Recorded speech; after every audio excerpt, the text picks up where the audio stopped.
بسم الله الرحمن الرحيم الحمد لله رب العالمين والصلاة والسلام على أشرف الأنبياء والمرسلين نبينا محمد وعلى آله وصحبه أجمعين أما بعد.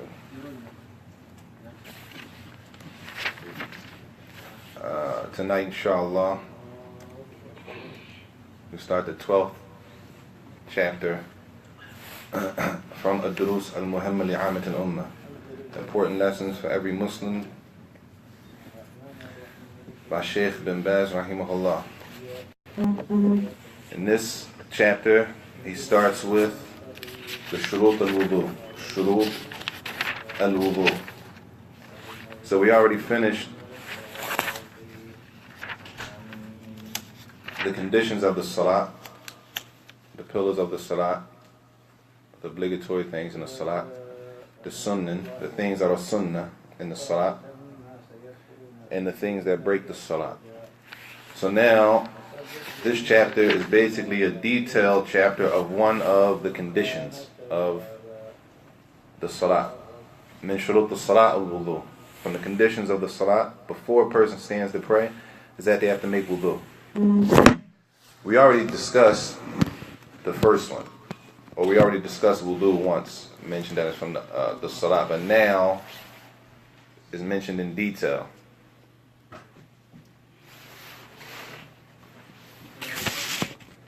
Now it's mentioned in detail, more detail specifically. So قال رحمه الله الدرس الثاني عشر شروط الوضوء. شروط الوضوء وهي 10. That is 10 conditions for the wudu to be correct. For the wudu. Not how to make wudu. For the wudu to even be correct from a person, there are 10 things that have to be in place.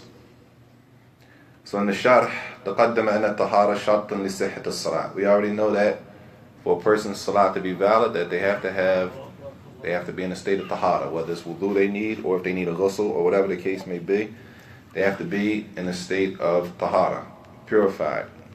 So this chapter is talking about al-wudu. So the first 3 that he mentions are the 3 that are for any form of worship. For any form of worship, 3 things have to be in place. He says, Al-awwalu wal-thani wal-thalith, Al-Islam, Al-Aqlu, Wal-Tamyiz. Firstly, a person has to be a Muslim in order for that act of worship to be correct. فَلِأَنَّ غَيْرُ الْمُسْلِمْ عَمَلُهُ أَيًّا كَانَ. Any action, if a person's not a Muslim, if they make wudu, non-Muslim makes wudu, then it's not accepted. They don't have the intention at all, right? And then he brings the same ayat that he brought previously, that their actions are nullified. لأن الكفر مبطل للعمل كله. That disbelief nullifies all actions. Disbelief nullifies all actions. He says, كما قال تعالى ومن يكفر بالإيمان فقد حبط عمله وهو في الآخرة من الخاسرين. The Allah says in Surah Al-Ma'idah, the 5th verse, whoever disbelieves, then all of his actions are nullified, and in the hereafter they will be from the losers. So number 1, a person has to be a Muslim in order for the wudu to be correct. Number 2, وَأَمَّا الْعَقْلُ. Number 2, a person has to be sane. They have to have their sanity. فَلِأَنَّ الْمَجْنُونَ مَرْفُوعٌ عَنْهُ الْقَلَمِ. Because a person who doesn't have their sanity, the obligations are removed from them. They're not held accountable. They're not responsible. Due to the hadith of the Prophet ﷺ. كما تقدم في قوله عليه الصلاة والسلام رفع القلم عن 3. That the Prophet ﷺ said that the pen has been raised from 3 different people, meaning those people are not held accountable. They're not held responsible for their actions, and they're not what is said under the pen. The pen is lifted from them. And from those 3 people, وَذَكَرَ مِنْهُمْ الْمَجْنُونَ. The one who doesn't have their sanity. Why? Because the one who doesn't have their sanity, they're not able to make an intention. They're not able to yaqil an-niyya. They're not able to make an intention. They don't have their sanity to do so. طيب. The third one, وَأَمَّا التَّمْيِيز. The tamyiz, as was mentioned before, it is the age of, let's say, discretion. A child becomes able, they know what's right from wrong, and that is made through, as it mentions in the hadith, as the ulama use the hadith, the age of 7. The age of 7. It says, منه الصبي حتى يميز ولهذا أيضا جاء في الحديث مروا أبناءكم بالصلاة لسبع. As the Prophet ﷺ said, command your children to pray. Command your children to pray at the age of 7. At the age of 7. So this hadith is explained. والسابعة هي سن التمييز التي يؤمر بها الصبي بالطهارة ويؤمر بالصلاة. That is the age where a child is at that point able to distinguish mentally. The mental capacity has reached a level where they're able to distinguish what is right from wrong. They're able to bring an intention to heart, that they know what they're doing. They're standing to pray. They're standing to make wudhu. So at that age, they become what is called mumayyiz. They're able to distinguish. So those are the first 3. Al-Rabi'u, An-Niyya. And these are for the wudhu to be even correct from a person. In order for the wudu to be correct, Islam, have to be a Muslim, they have to have their sanity, they have to have reached at least the age of 7, meaning if a child under the age of 7 makes wudu. Child is 5 years old, he's hafiz al-Quran. He memorized 20 juz from the Quran, or memorized the whole Quran. He goes and he makes wudu. Huh? Because sometimes people want to let, kids lead the salat, which is tayyib, but there has to be some boundaries. As a child under the age of 7 is not considered old enough to lead grown men in prayers, or grown women, as they're not able to even make the intention for the salat.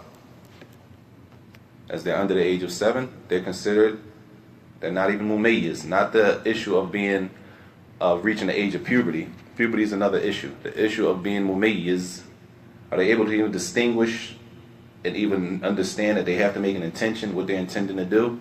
This is the age of tamyiz. So a child under that age should not be leading adults in the prayer. And that tamyiz relates to the salat and it relates to their wudu also. طيب الرابع النية. والنية شرط في الطهارة. That a person has to make the intention that they're going to make wudu. The intention is to make wudu. Or for salat, or any act of worship. وفي كل عبادة.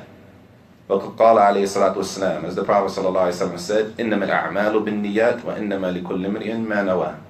That all actions are by intentions and every person will get what they intended. طيب والمراد بالنية في الطهارة. What is intended? What is the intent? Or what is meant by a person has an intent? They make their intention for tahara.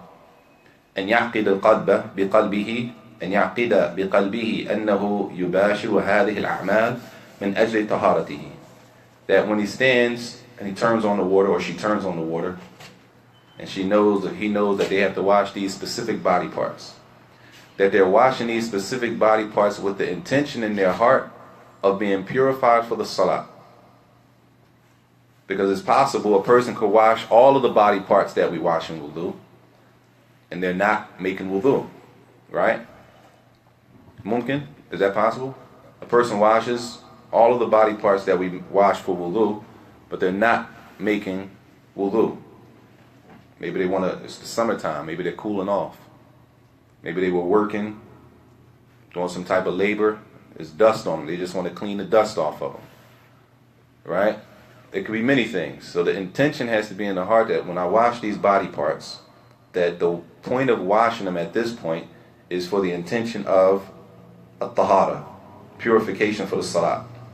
He says, فَلَوْ أَتَى بِفُرُودِ الْوُضُوء. So if a person came, for example, and they washed all of the same body parts that we wash in wudu, wash his face, his hands, his arms, wipes his head, does his feet.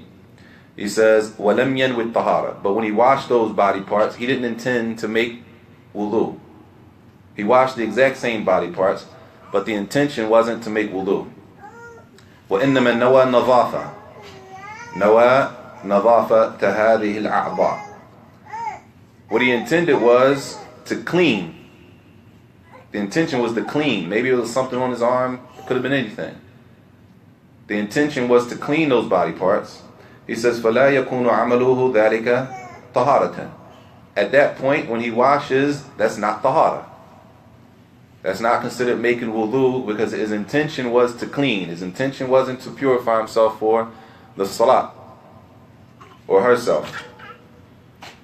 لِأَنَّ مِنْ شَرْطِهَا النِّيَّةِ. Why? Because the intention from the conditions of the wudu is that a person has to intend by the washing of the arms, the hands, the face, wiping of the head, the feet. The intent has to be, I'm doing this for the purpose of being able to stand for the salat, being purified for the salat.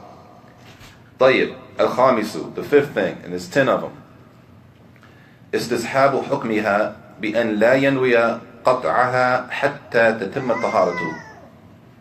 That when a person makes it their intention for the wudu, so now they made the intention to make the wudu for the salah, that they keep that intention stays with them the whole time that they're making wudu, that they don't intend at any point throughout their wudu of breaking the wudu. For example, he brings the example. He says, for example, a person begins making wudu, and when he washes his face, he washes his right arm, he gets to his left arm. Once he gets to his head, right, he changes his intention now. Right? He doesn't intend to make wudu anymore. Now he just wants to wash his hair. Somebody just washed my hair. I had some dust in my hair, maybe from whatever it was. Somebody was putting up sheetrock in the house, cutting, or whatever they were doing, some work. I was in the area, they were doing some work, and there's dust in my hair from the day before. So now his intention changes from, and the intention is in the heart. The intention is in the heart. He changes his intention in his heart. Even if we might be looking at a person, you might look at a person, they might be washing all of the body parts that you're supposed to wash for wudu, but the niyyah is in the heart. So in his heart, he changes his intention to nadafa. I got to clean myself up. You know what? I didn't clean my hair good yesterday when I left that place, so I'm going to clean it now. Not part of my wudu. His intention in his heart changes. He says, كَأَنْ يُغَيِّرَ نِيَّةَ فِي أَثْنَاءِ الْوُضُوءِ مِنَ الطَّهَارَةِ إِلَى النَّظَافَةِ. While he's making wudu, he changes the intention in his heart from wudu to an-nadafa, to cleaning. At that point, his wudu is invalid because he has changed his intention. His intention is not to make wudu anymore. His intention is to clean himself. And there's a difference between cleaning yourself and making wudu for the salah. A person can take a shower, clean themselves, and that doesn't mean that they're purified for the salah, if they need to be purified for the salah. Meaning if they went to the bathroom, a person goes to the bathroom, then they take a shower. Right? They take a shower or a bath. When they take a shower or a bath, they don't make wudu, they don't make a ghusl or anything. They just clean their body. They never intended to clean themselves for the salat, to be able to stand in the salat. A person went to the bathroom, they're not on wudu, even though they cleansed their body in the shower. So it's a difference between at-tahara and an-nadafa. At-tahara and an-nadafa. At-tahara is purification for the salat, and an-nadafa is general cleaning, just generally cleaning yourself. So a person has to keep the intention of their wudu, of that cleaning, when they're cleaning themselves. They have to keep that intention throughout the entire wudu, that I'm cleaning my body parts at this point for the sake of tahara, being able to stand and pray the salat. As-sadisu, the sixth thing, before a person can even, or for the wudu to be correct, انقطاع موجب الوضوء, that whatever necessitates that a person has to make wudu, it has to end. It has to end. Meaning, something practical. Let's say, for example, a person or a woman has her menses. She has to make water wudu. She has to make a ghusl. The same thing applies. A person or woman is on her menses. Tayyib. If that blood from the mince is continuing to flow, the mince is not finished, she can't start making a ghusl. Right? She can't begin to make a ghusl if the blood is still flowing. The blood has to stop flowing. The blood has to stop flowing. Or even if this is even possible, if a person is urinating, right? And they're going to make wudu while they're urinating. If that's even possible. But, you know, for example, a person will have to completely stop. They have to be finished urinating before they can start to make wudu. So the woman, for example, that might be a little more possible. She's on her menses, the blood is not done. She's not done her menses, meaning blood is still, she still has mince blood. The mince blood will have to completely stop before she can go make a ghusl. She can't make a ghusl and his blood still flowing. The ghusl is invalid because the blood comes again. If a person is urinating, he can't say, I'm going to make wudu. You make wudu and then urinate again, it breaks the wudu again. Back and forth, keep invalidating the wudu. So, this is inqita', mujib al-tahara. So basically, any kharij, anything that comes out, then a person, or he says, for example, oh, a known. Let's say a person is sleepwalking. They call it sleepwalking. He makes wudu. He goes in there and makes wudu. He said, I made wudu. A person is standing watching him. He makes wudu while he's sleepwalking.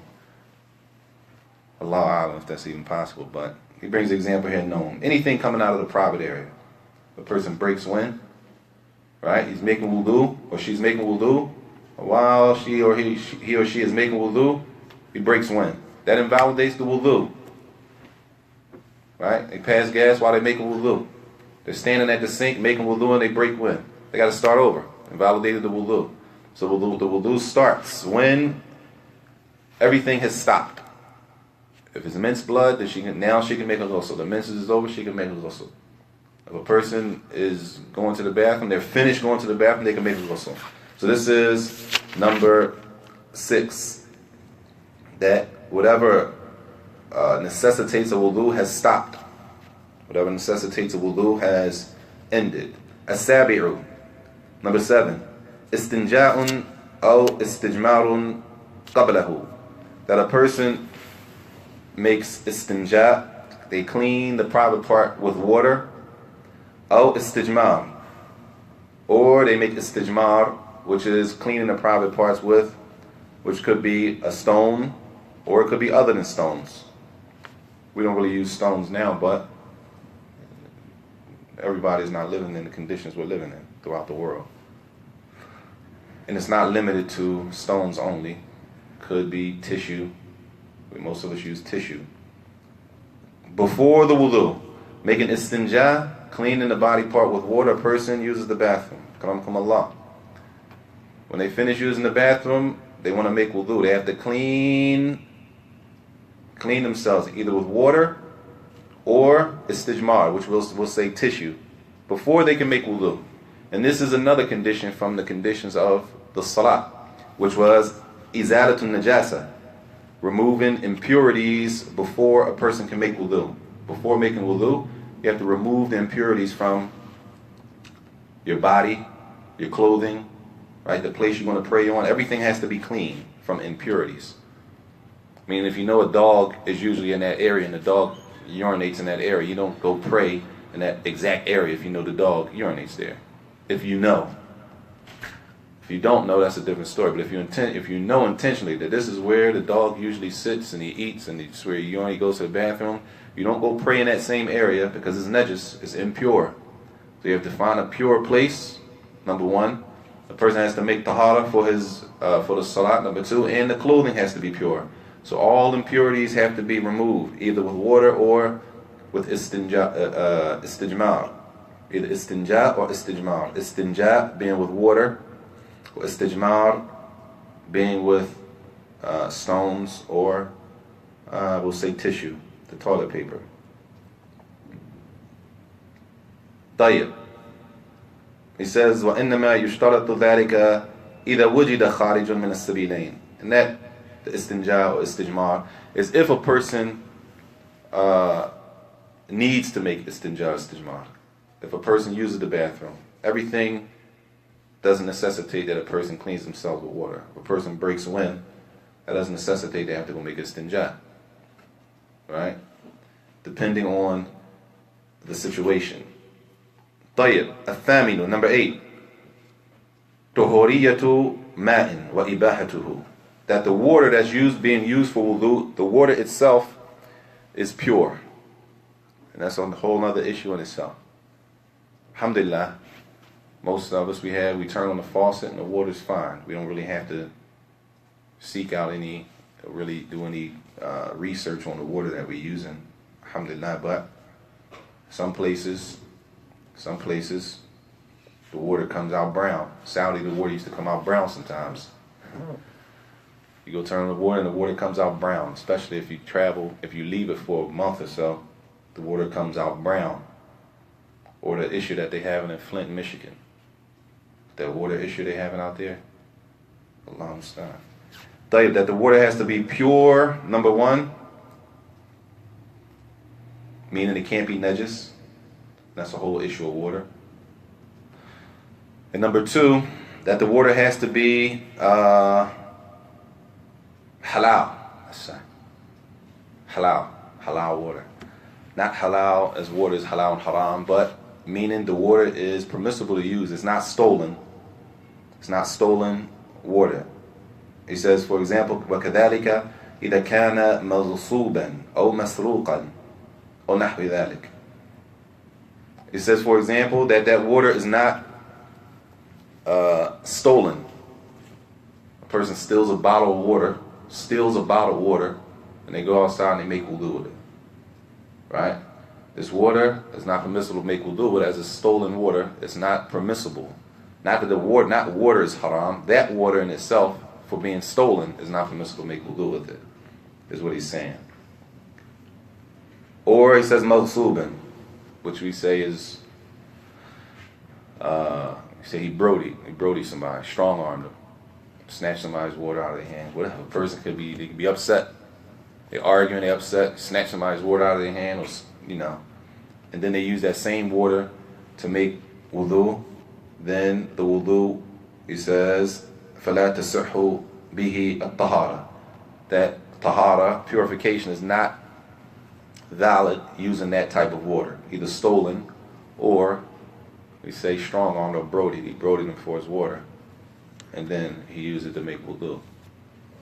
Like totally, that's disrespect. And on top of that, it's not permissible to make wudu with the water. That was number 8. Number 9, at-tasiru. These are the shurut of wudu, the conditions for a person's wudu to be correct. At-tasiru izalatu ma yamna'u wusulahu